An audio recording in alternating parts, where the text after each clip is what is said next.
Masya Allah. Alhamdulillah. Nah, kita lagi berada di salah satu masjid yang termasuk yang terkeren di Turki tadi. Ya, ini Sultan Bayazid adalah putranya Muhammad Al-Fatih. Oh. Jadi beliau membangun masjid ini. Nah, jadi di sebelah sana ada Masjid Al-Fatih, di sebelah sini ada Masjid Bayazid, di sebelah ada Masjid Sultan Salim, ada Masjid Sultan Sulaiman. Nah, nanti Masya Allah. berbagai sultan itu membangun masjid-masjid di Memang sini. arsitekturnya mirip-mirip. Mirip-mirip, hanya nanti ada beberapa ciri khas. Nih Masjid Bayazid misalnya itu lebih terkesan apa namanya besar gitu ya. Nanti kalau Masjid Sulaiman itu meskipun besar tapi dia kelihatan ramping gitu ya dan lain sebagainya. Iya. Memang di setiap sultan ada arsitek-arsitek hebat yang selalu berkarya dan salah satunya adalah Mimar Sinan. Ini di era Bayazid ini juga masjidnya sudah sangat cantik. Gitu. Masya Allah. Ini kita mau bahas kisah salah seorang sahabat Nabi yang keren banget. Siapa itu? Itu namanya Anas bin Malik. Anas bin Malik. Beliau usianya panjang, anak cucunya banyak, hartanya berlimpah. Padahal dia dulunya seorang pelayannya Rasul. Tapi jadi, bisa sekaya itu. Iya, karena didoakan oleh Nabi SAW. Oh, didoain langsung. Jadi ada cerita, waktu Nabi SAW tiba dalam hijrah, maka orang-orang Ansor itu datang kepada Nabi membawa hadiah untuk dipersembahkan kepada Nabi. Ada bawa roti, ada yang bawa anggur, ada yang bawa kurma, ada yang bawa berbagai jenis makanan. Ada yang bawa baju untuk beliau, ada yang bawa ini, bawa itu. Datanglah kemudian seorang perempuan namanya Al-Gumaidah binti Milhan atau dikenal sebagai Ummu Sulaim. Dia nuntun anak yang masih kecil. Anak kecil ini usianya belum mencapai 10 tahun waktu itu. Kemudian dia mengatakan kepada Nabi SAW, "Ya Rasulullah, orang-orang datang kepadamu membawa berbagai hadiah, berbagai persembahan. Sungguh aku juga sangat ingin mempersembahkan hadiah kepadamu, tetapi tidak ada yang aku miliki kecuali anakku ini. Maka ya Rasulullah, terimalah anakku ini untuk mengabdi kepadamu, berkhidmah kepadamu, melayani keperluanmu, dan menimba ilmu darimu." Gitu. Jadi itu saking kecintaan ibunya. Iya, karena Ummu Sulaim ini bukan perempuan kaya dan dia janda. Sehingga Anas bin Malik ini anak yatim. Sehingga dia titipkan kepada Nabi SAW untuk menjadi khadam, untuk menjadi pelayannya Rasulullah SAW. Itu yang terjadi pada saat itu. Rasulullah menerima dengan baik, memeluk anak itu ya. Kalau kita mungkin dikasih nih untuk pembantu Anda, kan kita sana, segera kerja gitu ya. Rasulullah enggak, beliau peluk, beliau cium ubun-ubunnya, beliau elus kepalanya, kemudian beliau doakan, Allah maghfir malahu wa waladahu. Ya Allah, perbanyaklah hartanya dan perbanyaklah anak-anaknya. Wa atil umrahu, dan perpanjanglah umurnya. Wa adkhilhul jannah, dan masukkan nanti ke dalam surga. Jadi luar biasa doanya Nabi SAW ini. Kata Anas bin Malik, semua doa Rasulullah untukku dikabulkan Allah.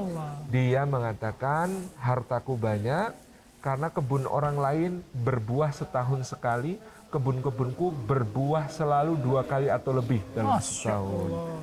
Jadi kadang-kadang di luar musim orang lain nggak berbuah, pohonnya dia berbuah, baik kurmanya, anggurnya, dan pohon-pohon yang lain.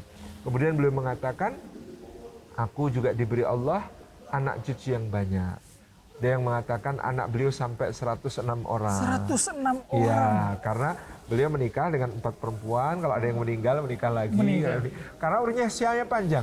Anas bin Malik itu wafat umur 99 tahun. Termasuk sahabat yang paling akhir meninggal dari generasi sahabat pada zamannya. Nah, Anas bin Malik ini juga kemudian dia tadi terbukti berumur panjang, menyaksikan berbagai pergantian kekuasaan dalam Islam dari masa Rasulullah, Khulafaur Rasyidin, bahkan kemudian melihat dan menyaksikan kondisi Bani Umayyah sampai akhirnya sampai pada zaman Umar bin Abdul Aziz. Masya Allah. Dia menjadi saksi lintas generasi. Lintas generasi. Ketika Umar bin Abdul Aziz menjadi gubernur Madinah, Anas bin Malik sangat dimuliakan. Pada saat itu ada kejadian menarik dari Anas bin Malik, Umar bin Abdul Aziz dan para ulama itu melakukan ru'yatul hilal, melihat apakah sudah masuk bulan Ramadan dengan mengamati langit. Nah, pada saat itu ada seorang anak muda namanya Iyas bin Muawiyah al-Muzani. Iyas bin Muawiyah al-Muzani ini anak cerdas. Pada waktu Umar bin Abdul Aziz jadi khalifah, dia nanti diangkat jadi qadhi. Jadi qadhi, jadi hakim. Dari hakim agung. Teman-temannya yang lain yang diangkat jadi hakim itu sudah tua, apa namanya, berjenggot panjang, putih rambutnya gitu. Dia anak muda dari barisan itu. Terus Umar bin Abdul Aziz, apakah kota Basrah tidak punya orang selainmu untuk diangkat menjadi qadhi? Kamu ini masih muda sekali. Berapa umurmu? Nah, Iyas bin Muawiyah mengatakan, umurku sama dengan umur Usamah bin Zaid ketika memimpin pasukan yang di dalamnya ada Abu Bakar dan Umar. 16 bro. 17-18. Umurku sama dengan umur Attab bin Usaid ketika diangkat Rasulullah menjadi gubernur Mekah. Umurku, jadi jawabannya itu cerdas. Gitu ya. Maka Umar bin Aziz kaget terus mengatakan, siapa nama Iyas bin Muawiyah al-Muzani. Jadi kamu mau tetap jadi hakim. Kalau keutamaan itu didasarkan pada umur, Amirul Mukminin tidak berhak jadi khalifah karena banyak yang lebih tua dari Anda. Nah, Iyas bin Muawiyah ini salah satu muridnya Anas bin Malik yang sangat cerdas dan sangat mulia. Nah, pada saat itu Anas bin Malik, Umar bin Al-Aziz, semua ulama-ulama pada menyaksikan ke langit. Kemudian tiba-tiba Anas bin Malik mengatakan, aku melihatnya. Ada hilal di sana, ada hilal di sana. Sudah tampak, kita besok sudah puasa, sudah masuk Ramadan. Iyas bin Muawiyah dan Umar bin Al-Aziz mengamati langit terus nggak kelihatan ya sebelah mana gitu ya. Terus Umar bin Al-Aziz hanya diem gitu ya. Iyas bin Muawiyah paham ini Umar bin Al-Aziz nggak enak kalau mau ngasih tahu Anas bin Malik bahwa kayaknya kok nggak ada gitu ya, nggak kelihatan. Maka Iyas bin Muawiyah minta izin, dia ngambil pinset, ya semacam pinset, dia ngecek di matanya Anas bin Malik itu, ternyata ada bulu mata atau alis yang jatuh di atas, kan warnanya putih. Kayak bulan sabit ya. Kan warnanya putih. Dan kemudian jatuh di mata beliau, dan itu membuat beliau mengira itu adalah hilal. Maka sama Iyas bin Muawiyah diambil pelan-pelan, halus sekali. Kemudian Iyas bertanya, wahai sahabat Rasulullah, apakah sekarang masih ada hilal itu? Karena kami tidak melihatnya. Oh, aku juga sekarang tidak melihatnya. Kata tapi bagus adabnya. Sangat dijaga sekali gitu waktu itu. Nah, Anas bin Malik ini menjadi pelayannya Rasulullah SAW sampai dijuluki bayang-bayangnya Rasulullah. Bayang-bayang. Bilalu Rasulullah SAW. Karena kemana Rasulullah jalan dia ikut. Di mana Rasulullah duduk di belakang. Di mana Rasulullah berdiri dia ikut. Di mana Rasulullah berjalan dia mengikuti. Enak banget keutamannya. Kalau kemarin Abdullah bin Umar selalu mengikuti, meniru apa yang dilakukan. Ya. Kalau ini jadi bayang-bayang. Bayang-bayang ngikutin kemanapun. Kalau Abdullah bin Umar mungkin masih disuruh-suruh bapak yang ngapain-ngapain. Kalau Anas bin Malik full mendampingi Rasulullah SAW. Maka Anas bin Malik termasuk sahabat yang sangat banyak meriwayatkan hadis dari Nabi SAW. Tapi salah satu hal yang sangat menarik dari Anas bin Malik ketika meriwayatkan hadis adalah dia selalu menambahkan dengan sangat hati-hati kalimat terakhirnya, au kama qala Rasulullah sallallahu alaihi wasallam, atau sebagaimana yang diucapkan Rasulullah SAW saat itu, yang kata beliau aku tidak ingat persisnya. Jadi kalau sahabat lain kan melihatkan hadis Rasulullah bersabda begini. Qala Rasulullah SAW gini. Nah, kalau Anas bin Malik bagian akhir selalu ditambahi au kama qala Rasulullah SAW, atau sebagaimana yang disabdakan Rasulullah SAW gitu ya, agar kemudian dia tidak salah. Ya, selamat, dia sangat berhati-hati. Ya, sangat hati-hati karena dia sangat takut pada sabda Rasulullah SAW, man kadzdzaba alayya muta'ammidan falyatabawa maq'adahu minan nar. Barang siapa yang menjadikan dusta ya secara sengaja atas namaku, maka hendaklah dia menyiapkan tempat duduknya di neraka. Siapa yang berdusta dengan sengaja atas namaku, kata Nabi SAW, hendaklah dia menyiapkan tempat duduknya di neraka. Nah, itu yang disampaikan oleh Nabi SAW, dan itu sangat dipegang teguh oleh Anas bin Malik. Nah, Anas bin Malik ini yang juga menjadi kekhasannya ketika melihatkan hadis, dia suka menambahkan komentarnya yang sangat bisa menjadi iktibar pelajaran. Contoh, misalnya beliau meriwayatkan hadis di mana dia menceritakan pada suatu hari datanglah seorang badui kepada Nabi SAW dan kemudian mengatakan, ya Rasulullah, mata sa'ah, ya Rasulullah, kapankah kiamat itu datang? Kemudian Nabi SAW menjawab, Apa yang sudah kau siapkan untuk menghadapinya? Orang itu berkata, la syai'illa wa ana uhibbullaha wa rasulah. Saya tidak ada yang saya siapkan untuk menghadapi kiamat kecuali saya ini cinta kepada Allah dan Rasulnya. Maka Nabi SAW bersabda, anta ma'aman ahbabta. Engkau akan bersama dengan yang kau cintai. Kan hadisnya sampai di situ saja sebenarnya. Yang diriwayatkan Anas bin Malik sampai di situ. Kemudian Anas bin Malik menambahkan kalimat seperti ini. Aku sangat cinta pada hadis ini. Seandainya ada orang yang mau menukar hadis ini dengan bumi seisinya berupa harta, berupa emas, tidak akan aku berikan hadis ini kepadanya sebagai pertukarannya. Orang-orang bertanya, kenapa wahai sahabat Rasulullah Anda mengatakan begitu? Kata Anas bin Malik, karena sholatku, puasaku, baca Qur'anku, tilawahku, ibadahku, amalan-amalan sunnah, dan segala yang kulakukan tidak ada seujung kukunya Umar, tidak ada seujung kukunya Abu Bakar, tidak ada seujung kukunya Rasulullah SAW. Tetapi kata Anas bin Malik, aku sangat mencintai ketiganya. Aku cinta Rasulullah, aku cinta Abu Bakar, aku cinta Umar. Sehingga karena aku cinta mereka bertiga, aku punya harapan nanti di surga. Surganya sama dengan mereka. Puas ya gitu. Nah ini kalau nggak dikomentari Anas bin Malik begini, kan kita kurang paham konteksnya. Maksudnya Rasulullah, engkau bersama yang kau cintai, bersamanya di mana? Iya. Nah ternyata maksudnya adalah bersama di surganya Allah Subhanahu wa Ta'ala. Engkau akan bersama dengan yang kau cintai. Itu bersama di surga, meskipun amalnya beda. Tapi kalau cinta, ya nanti kita jadi punya harapan. Kita cinta Rasulullah, kita cinta para sahabat, kita cinta Anas bin Malik. Mudah-mudahan nanti di surga kita bisa bareng-bareng mereka. Iya, karena kalau soal perbandingan amal kayak berat banget gitu kan. Iya, betul. Aku jauh sekali. Misalkan aku ngefans sama Mus'ab gitu kan. Jauh banget. Dia pahlawan Uhud gitu. Kita tidak bisa ngejar. Tapi ketika kita mencintainya, betul, kita punya potensi. Iya, cinta itu adalah jalan ringkas untuk mencapai kedudukan orang-orang mulia. Makanya Imam Syafi'i ketika mengomentari juga hadis semacam ini, beliau mengatakan uhibbus salihina walastu minhum la'allu an analu bihim syafa'ah. Aku itu cinta orang-orang soleh meskipun aku tidak termasuk di antara mereka. Mudah-mudahan dengan cintaku itu aku nanti akan memperoleh syafaat mereka di hari kiamat. Kemudian aku itu gak suka, benci sama orang-orang yang bermaksiat kepada Allah. Meskipun aku dan mereka itu ya sebenarnya sama. Tapi dengan benci itu mudah-mudahan Allah menjadikan aku terhindar dari azab yang ditimpakan kepada mereka. Gitu. Jadi ya Anas bin Malik ini karena umurnya panjang, dia di berbagai masa ya menyaksikan berbagai macam peristiwa yang dalam kehidupannya itu tentu menjadi pelajaran yang sangat berharga. Termasuk dia belajar kepada ibunya dan bapak tirinya. Ibunya dan bapak tirinya. Jadi ibunya yaitu Ummu Sulaim itu ketika Rasulullah SAW hijrah ya, dan kemudian anaknya diserahkan kepada Nabi SAW, karena dia masih janda yang muda, tentu menarik bagi para laki-laki di Madinah. Ada seorang laki-laki di kalangan penduduk Madinah, namanya Abu Talha.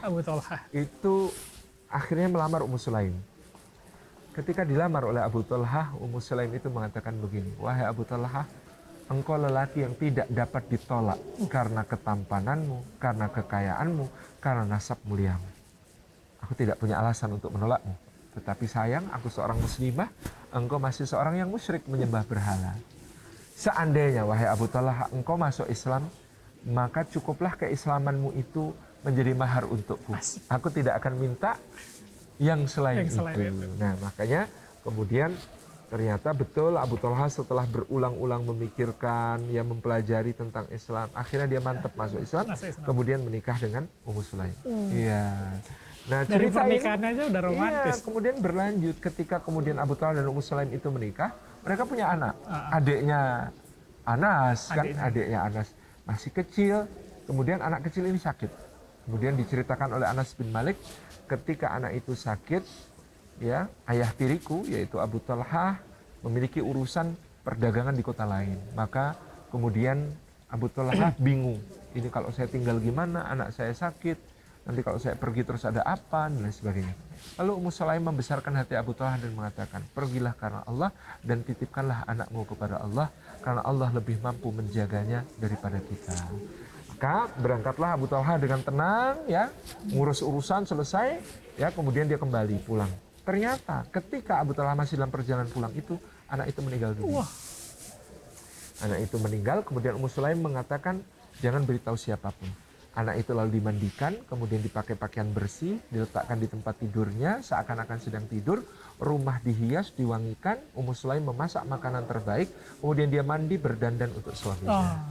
Ketika suaminya pulang, Ummu Sulaim menyilahkan, kemudian dia bertanya, gimana anak kita? Nah, Ummu Sulaim menjawab, anak kita sudah lebih tenang daripada sebelumnya. Ya tentu lebih tenang, kan udah diwangi. Sudah meninggal.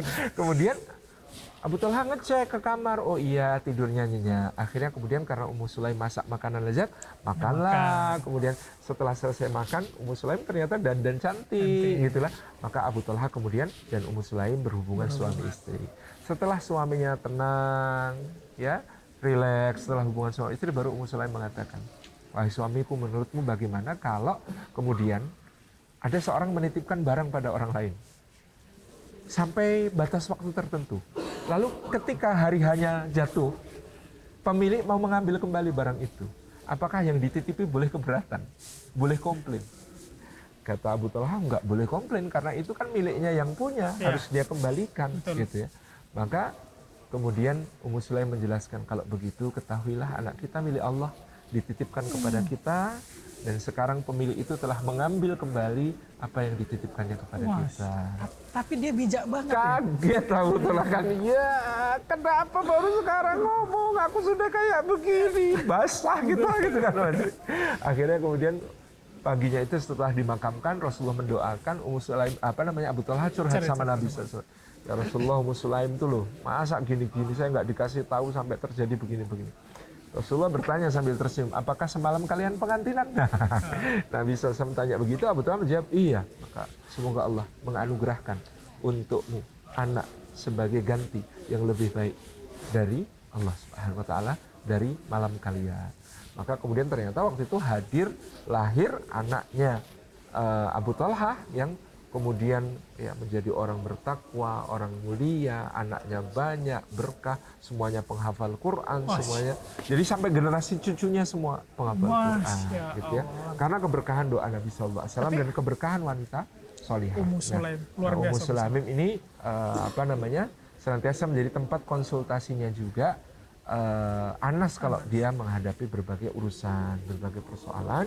Dan Anas bin Malik wafat pada masa Daulah Bani Umayyah di masa Umar bin Abdul Aziz, dan dia ya meninggalkan harta yang banyak, meninggalkan keturunan yang banyak, dan semuanya anak-anaknya itu solih-solihah, baik-baik, penuh dengan keberkahan. Jadi doa Nabi. Orang soleh itu dimulai dari seorang anak yang dititipkan pada orang yang tepat. Itu ya penting. Jadi, ya. Penting ya. Boleh tuh kita kadang menitipkan anak, misalkan yang kita percaya ini orang alim, biar orang jadi soleh, pengkhidmahnya, dan kemudian nanti tumbuh di dalam didikannya, dalam bimbingannya, sehingga menjadi seorang anak yang penuh berkah. Dan seperti Anas bin Malik membawa kita, memberikan kepada kita hadis-hadis Nabi yang sangat banyak yang beliau riwayatkan dan hati-hati, dan beliau memberikan kepada kita perspektif ilmu yang kaya. Jadi misalnya ada riwayat dari Abu Hurairah dan riwayat Anas bin Malik, itu kadang-kadang digabungkan menjadi ilmu. Masya Allah. Abu Hurairah meriwayatkan, Nabi SAW melarang kami ketika buang air besar atau buang air kecil menghadap ke arah kiblat atau membelakangi kiblat. Itu hadisnya Abu Hurairah yang ngikutin Rasulullah kemana-mana ketika perjalanan. Anas bin Malik meriwayatkan, aku pernah mengantar air untuk Rasulullah istinja. Beliau berada di sebuah bilik, dan ketika beliau buang air itu, beliau menghadap ke arah kiblat. Kok beda nih? Beda. Abu Hurairah bilang begini, Anas bin Malik begini. Para ulama kemudian memadukan riwayatnya. Abu Hurairah meriwayatkan tentang buang air di perjalanan, karena Abu Hurairah sedang menemani Rasulullah perjalanan. Kalau di perjalanan, hindarkan arah kiblat, hindarkan arah belakang kiblat, dan memang kan itu di toilet umum, di tempat yang kemudian terbuka biasanya. Sementara Anas bin Malik cerita tentang toilet di rumah Nabi yang tertutup, dan ternyata ada keringanan menghadap kiblat nggak apa-apa asalkan tempatnya tertutup. Oh, jadi misalnya, digabungin jadi ilmu. Jadi ilmu, misalnya gini, kita ketemu toilet tertutup, klosetnya itu menghadap kiblat. Nah, kita tidak perlu miring-miring, nanti malah najisnya sampai kemana-mana kan gitu. Benar sih, benar. Itu ikut hadisnya Anas bin Malik. Ini contoh betapa jasa besar Anas bin Malik dalam meriwayatkan hadis-hadis dan menjadi ilmu bagi kita semua. Sampai dia itu juga banyak yang mengatakan Anas bin Malik itu kayak universitasnya umat hidup. Iya, sampai kayak universitas berjalan, perpustakaan berjalan gitu. Alhamdulillah, wah nanti kita harus cerita-cerita banyak lagi tentang orang-orang sahabat-sahabat yang lain. Sahabat lain. Kalau bisa nanti bisa nggak sih Tan, ada nggak orang soleh yang di luar generasi sahabat nanti kita ceritain? Setelah ini kita akan cerita tentang generasi tabi'in. Nanti setelah itu ada generasi pasca itu ya, orang-orang soleh di zaman para sultan, di zaman masa pertengahan abad pertengahan Islam, insya Allah. Tapi teman-teman segera daftar ya, yang belum daftar, dan teman-teman yang sudah daftar kasih tahu teman-teman buat daftar. Series ini insya Allah bermanfaat, mengambil inspirasi dari orang soleh sepanjang bulan Ramadan. Dan menjadi ada penuh berkah. Grand Prize Umroh bersama Jajak Imani, insya Allah. Kita umumin saat Idul Fitri. Insya Allah. Ya, selamat menunaikan ibadah puasa. Sampai ketemu di kisah-kisah selanjutnya. Assalamualaikum warahmatullahi wabarakatuh.